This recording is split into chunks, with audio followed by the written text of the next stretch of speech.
अस्सलाम वालेकुम दोस्तों, मैं आपका दोस्त फ़हीम सन्यासी जी। दोस्तों, आज ना एक अक्सीर का नुस्खा देने जा रहा हूँ जो कि बिल्कुल अमल कामल अक्सीर है, कोई शक शुबे वाली बात नहीं है।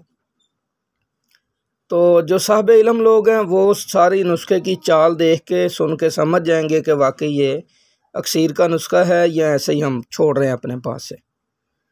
तो ये जी हम पहले करेंगे सिंबल फार को कायमुन्नार। ये मैंने पहले नुस्खा दिया हुआ है सिंबल फार कायम का रोगन सिंबल फार में।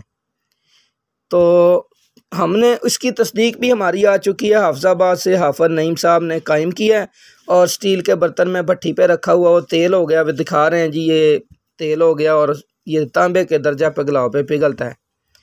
करना क्या है, एक पाव सिंबल फार ले लें। ये देखें सिंबल फार सफ़ेद है, बलौरी है। एक पाव काफूर ले लें, एक पाव कलमी शोरा ले लें। ठीक है जी, ये शोरा है।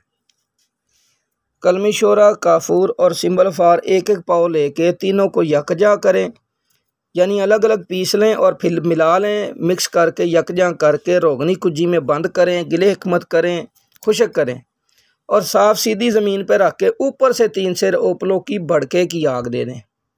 जब ये अपने आप ही आग चल के ठंडी आ जाए, इसको दबाना वगैरह नहीं है, जहाँ आग चले वहीं ठंडी हो जाए। ठंडा होने के बाद निकालेंगे, काफूर और शोरा निकल जाएंगे। सिंबल फार चरख खा के टिक्की मिलेगी आपको। ये सिंबल फार आपने निकाल लेना है, निकाल के इसको पीस लेना है। ये आपका सिंबल फार कायमुन्नार है और तांबे के दर्जा पिघलाव पे पिघलेगा और इसको भट्टी पे रखेंगे। ये तेल होके खड़ा हो जाएगा, ठंडा होके जम जाएगा। इसमें कोई शक नहीं, इसकी पहले तस्दीक आ गई। अच्छा, ये सिंबल फार कायम हो गया। हमने तेल नहीं करना, हमने इसका दाबू बना लिया। इसको पीस के एक डब्बे में महफूज कर लें। अभी हमने आगे अक्सीर बनानी है, वो कैसे बनानी है वो बताता हूँ। आगे हमने लेना जी, ये शिंगरफ है जी। ये हमने 2 तोला शिंगरफ लेना है, 2 तोला रस कपूर लेना है, 2 चीज़ें होगी। और ये 2 तोला सिंबल फार जर्द लेना है, 2 तोला ही हड़ताल वर्की लेनी है। और ये है जी मंसल, 2 तोला ही हमने मंसल लेना है। ठीक है जी। तो ये होगी जी 5 चीज़ें, 2-2 तोला। इन 5 चीज़ों को लेके हमने अलग अलग पीस लेना है, फिर यकजा कर लेना है। यकजा करके तो 100 ग्राम क्वार गंदल का पानी जो टीप रस निकलता है वो कतरा कतरा खरल में इसको पिलाएं 5 चीज़ों को। और इसकी टिक्की बना के गोल टिक्की को खुश्क कर लें अच्छी तरह से, खुश्क कर लें अच्छी तरह से। अब आपने रोगनी कुज्जी लेनी है जिसके अंदर आपका सिंबल फार फिट आ जाए, पूरा पूरा कुज्जी के अंदर आ जाए। आधा सिंबल फार का दाबू नीचे बिछाएं, ऊपर इन अदविया की दरमियान में टिक्की रखें। आधा सिंबल फार ऊपर डालें, ढक्कन लगाएं, लोहे की तार मारें, गिले हिकमत करें, खुशक करें। फिर इसी तरह कुज्जी को ज़मीन पर रख के ऊपर से सर से 3 से रोपलों की आग दें। तो ये ठंडा करके देखेंगे, सिंबल फार चरख खा के टिक्की मिलेगी। इस सिंबल फार के दाबू को तोड़ेंगे तो ये अदविया जो है अंदर चरख खा के टिक्की अलग पड़ी होगी। अब आपकी ये 5 अदविया भी सिंबल फार के मुकाबले की कायमुन्नार हो गई हैं। एक टिक्की बन गई है, चरख खा के ये 5 चीज़ें कायम हो गई हैं। इन 5 चीज़ों की टिक्की को निकालें, निकाल के खरल में डालें, खरल करें। और ये जो नौशादर का तेल है जी, ये वही तेल है जो कराची वर्कशॉप में बताया था, चूना, समंदर झाग और वो नीला शोरे वाला। तो ये जो है जी तेल, आपने इस तेल के चंद कतरे डालने हैं। ये जो अदविया की टिक्की निकले, इस टिक्की को खरल करें और इस तेल के, नौशादर के तेल के चंद कतरे डाल के खरल करके रेत जंतर प्याली में डालें और दूसरी प्याली उल्टी ढक्कन के तौर पे रख लें। ठीक है ना।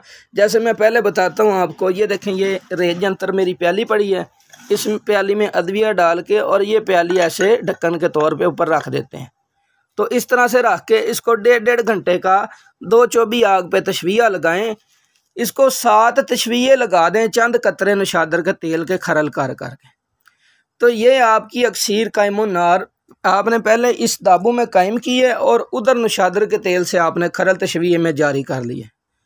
अब ये मुकम्मल अक्सीर है जी। ये जो इन अदविया की अक्सीर बनेगी, ये खुराकी कायाकल्प है। ये जिस मर्जी मर्ज पे दें, क्योंकि इसके अंदर चीज़ें जो आ गई हैं, आप देखें इसके अंदर हड़ताल वर्किया आ गई, शिंगरफ आ गया, सिंबल फार जर्द आ गया, रस कपूर आ गया, मंसल आ गया, सारी चीज़ें अक्सीर वाली आ गई। अब ये जो है ना जी, ये कैंसर पे दे दें, रस कपूर मौजूद है, काम करेगा। ब्लड कैंसर पे दे दें, काम करेगा। बगंदर सुजाख पे दें, काम करेगा। टीबी पे दें, ये अक्सीर काम करेगी। शुगर पे दें, काम करेगी। शिंगरफ मौजूद है, ठीक है जी। रस कपूर संखिया मौजूद है, क्योंकि संखिया शुगर पे काम करता है, शिंगरफ काम करता है, रस कपूर काम करता है, तो वर्किया भी काम करती है। ये सारी चीज़ें काम करने वाली हैं, ये अमल कामल हो गई हैं, इसमें कोई कमी नहीं है। तो जब ये आप ये सारी चीज़ें काम करने वाली हैं, ये अमल कामल हो गई हैं, इसमें कोई कमी नहीं है।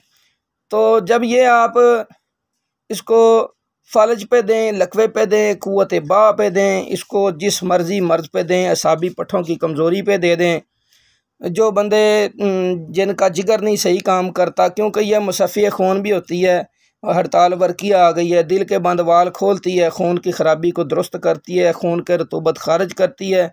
इसके जितने मैं फ़ायदे गिना लूँ वो कम है, ये मुकम्मल अक्सीर है, हर तरह से काम करती है।